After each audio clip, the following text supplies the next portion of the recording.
To change the batteries in your IQ motion detector, we'll want to remove it from the backplate that's keeping it attached to the wall. To do that on this particular device, there'll be a tab located at the bottom that we'll want to apply pressure to.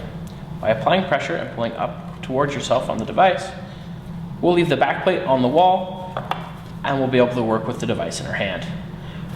On the back side here, you'll notice that there are two AAA batteries that power the device. I recommend using a small flathead screwdriver to remove these batteries.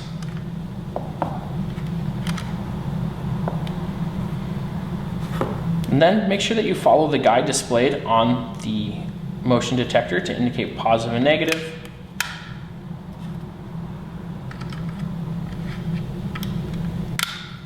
And then we want to reapply it to the plate.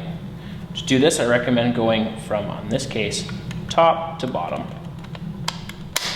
to lock it in. You'll also notice that a red light comes on. This is because the motion detector is now in walk test mode, and the light will turn on anytime that it detects motion. This will last up to a minute after the motion detector has been tampered with.